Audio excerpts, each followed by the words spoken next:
दोस्त, आपने अभी तक मेरे चैनल को सब्सक्राइब नहीं किया तो कृपया लाल बटन दबाकर चैनल को सब्सक्राइब करें और बेल के आइकन को दबा दें ताकि आने वाले हमारे लेटेस्ट वीडियो आपको समय समय पर मिले।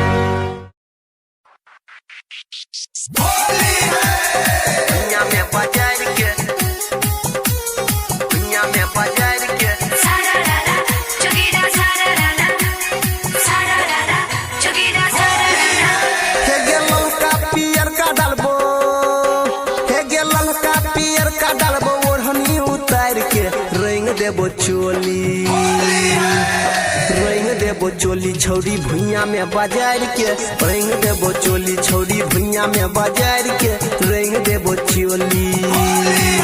हे गे ललका पियर का डालबो हे गे ललका पियर का डालबो ओढ़नी उतार के रंग देबो चोली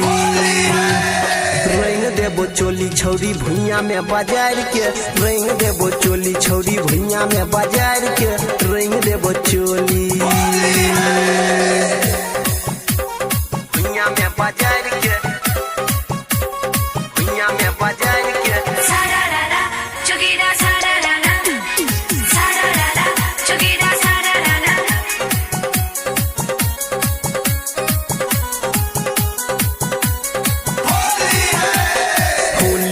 छौड़ी ये सैट जो न पजारा एना नहीं हमारा से करे तो न खादा एना नहीं हमारा से करे तो न खादा होली में छौड़ी ये सैट जो न पजारा एना नहीं हमारा से करे तो न खादा देसी जे भगवे तो डलबो दे बैर के रंग देबो चोली रंग देबो चोली छौरी भुइया में बाजार के रंग देबो चोली छौरी भुइया में बाजार के रंग देबो चोली भुइया में बाजार के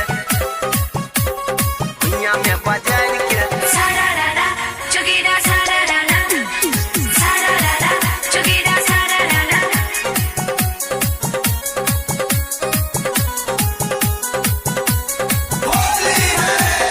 सच बात कहै छो शोभित रंगीला देवेंद्र परवीन तोरा कर देतो गीला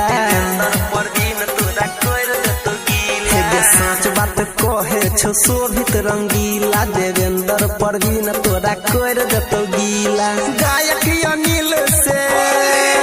हे गायक अनिल से लगावैले सुतार के रंग देबो चोली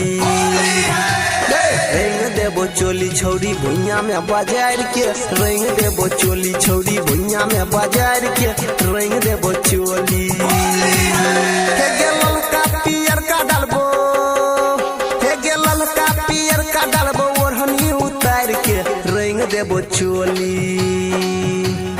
रंग देबो चोली छौरी भुइया में बाजार के रंग देबो चोली छौरी भुइया में बाजार के रंग देबो चोली।